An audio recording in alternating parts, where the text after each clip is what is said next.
Question: what qualifies me to offer ski tips? Answer: absolutely nothing. Exclamation point. Here's what I have to offer despite my lack of credentials. Tip number 1 isn't about skiing at all. It's a discovery that I made about keeping my ski fits looking nice.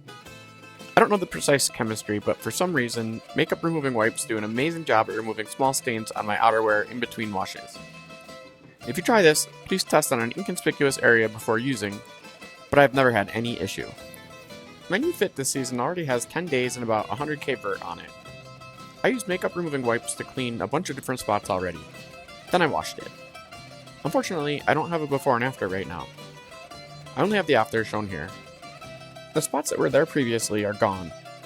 I will post a before and after showing the effectiveness of makeup cleaning wipes when I get a chance. Tip number 2. Recruit someone to take video of your skiing. Assuming that you have a basic idea of the body mechanics that you are striving for, you might be surprised at what you see. You might see something that you can easily correct. My mogul skiing friends gave me tip number 3, which is nicely illustrated by the video here, where we are using shorter than standard length poles.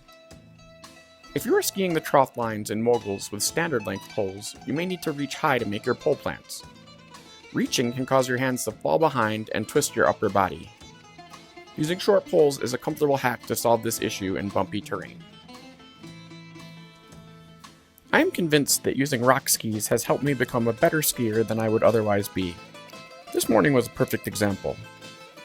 I brought 2 pairs of skis up to the lodge.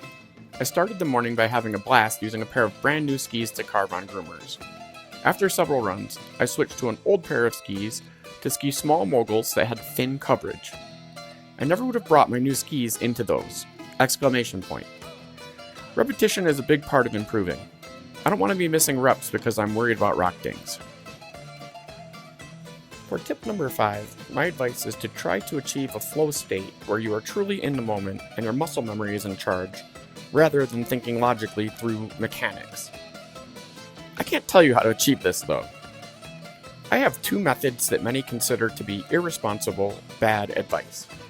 Bad advice method number 1 is that I ski with music. When I feel the beat, it helps me to quiet my logical mind and go with the flow. Method number 2 is not something that I can say on YouTube. Ask me about it if you catch me on the lift sometime. If you enjoyed my content here, please like and subscribe. Or say hello if you see me on the lift sometime.